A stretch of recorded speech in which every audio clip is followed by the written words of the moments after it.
السلام علیکم ورحمۃ اللہ وبرکاتہ۔ معزز ناظرین، اگر ہمارے گھر کے اندر کسی لاکر میں ہم نے کوئی چیز رکھ دی قیمتی، چاہے وہ پیسے ہوں، چاہے وہ سونا ہو یا کوئی اور قیمتی چیز ہو، اب ہمیں وہ چیز چاہیے اور اس کی چابی کی چین کے اندر دوسری چابیوں کے ساتھ رکھی ہوئی ہے، لیکن ایگزیکٹ نہیں معلوم ہے کہ اس لاکر کی چابی کون سی ہے۔ جب ہمیں وہ چیز نکالنی ہوتی ہے تو ہم وہ کی چین کے اندر جتنی چابیاں ہوتی ہیں ان پوری چابیوں کو ٹرائی کرتے ہیں اور کھولنے کی کوشش کرتے ہیں۔ اس وقت میں کسی ایک چابی کو ٹرائی کر کر ہم خاموش نہیں رہتے، بلکہ اس کے اندر اگر 5 چابیاں ہیں تو پوری 5 چابیوں کو ٹرائی کرتے ہیں۔ کیوں؟ اس لیے کہ مقصود یہ ہوتا ہے کہ وہ لاکر کھلے اور اس کے اندر جو چیز رکھی ہوئی ہے ہماری قیمتی، ہم اس کو حاصل کریں۔ اس مثال کو سمجھنے کے بعد آپ اس بات کو اچھے سے اور اچھے انداز میں سمجھ سکتے ہیں کہ نبی کریم صلی اللہ علیہ وسلم نے جو بات ارشاد فرمائی کہ رمضان کے اخیر عشرے کے اندر شب قدر طاق راتوں کے اندر چھپا دی گئی ہے۔ اب ایسی صورت میں ہمیں چاہیے کہ ہم رمضان کے اخیر عشرے کے 5 طاق راتوں میں سے ہر رات کو عبادت کا اہتمام کرنے کی کوشش کریں، تاکہ ان 5 راتوں میں سے ہم شب قدر کس رات میں ہیں ہمیں معلوم نہیں ہے یقینی طور پر، لیکن جب ہم ان 5 راتوں میں عبادت کریں گے تو یقینی طور پر ہمیں شب قدر مل ہی جائے گی۔ اما عائشہ رضی اللہ تعالی عنہ ارشاد فرماتی ہیں، بخاری شریف کی روایت ہے، حدیث نمبر 2017، تحروا لیلۃ القدر فی الوتر من العشر الاواخر من رمضان۔ اما عائشہ رضی اللہ تعالیٰ عنہ فرماتی ہیں کہ نبی کریم صلی اللہ علیہ وسلم نے یہ فرمایا اور یہ بات کہی کہ رمضان کے اخیر عشرے کی طاق راتوں میں شب قدر کو تلاش کرو۔ اب وہ طاق راتیں کون سی ہیں؟ طاق راتوں میں سے 21ویں شب، 23ویں شب، 25ویں شب، 27ویں شب، 29ویں شب،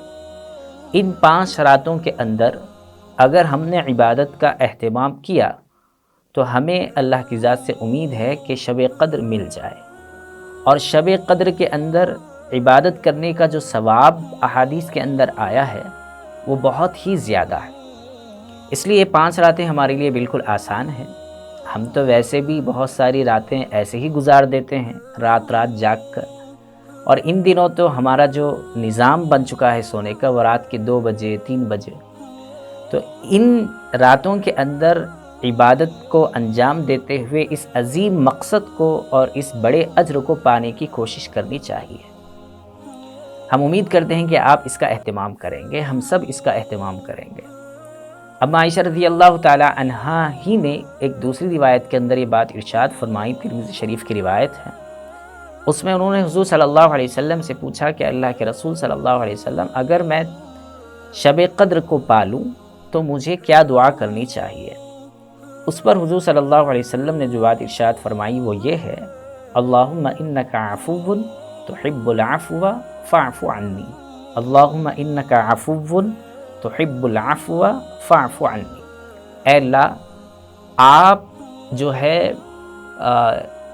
معاف کرنے والے ہیں، معافی کو پسند کرتے ہیں، تو لہٰذا اے اللہ مجھے بھی معاف فرما دیجئے۔ ترمذی شریف کی روایت ہے۔ اس سے معلوم ہوا کہ طاق راتوں کے اندر یعنی شب قدر جو کہ ہم طاق راتوں میں تلاش کرتے ہیں، اس میں کوئی خاص عمل مخصوص نہیں ہے، بلکہ ہمیں مختلف عبادتوں کو اس کے اندر جمع کر لینا چاہیے۔ نمازوں کا اہتمام ہو تراویح کے بعد میں،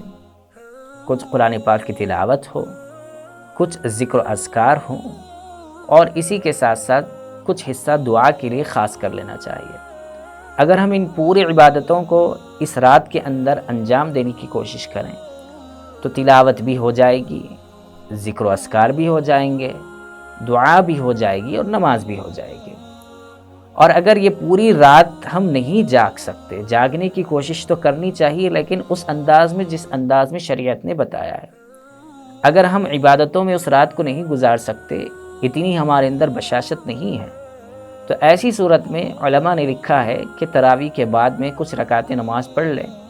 اور پھر آرام کر لیں، تہجد کے وقت میں اٹھیں، سحر کے لیے تو اٹھنا ہوتا ہی ہے، تہجد کی نمازیں پڑھ لیں اور دعا کا اہتمام کر لیں۔ فرائض کے ساتھ ساتھ نوافل، اور نوافل کے ساتھ ساتھ قرآن پاک کی تلاوت کے ساتھ ساتھ ذکر و اذکار اور دعا، یہ پورے عبادتوں کو ہم اس انداز میں جمع کر لیں گے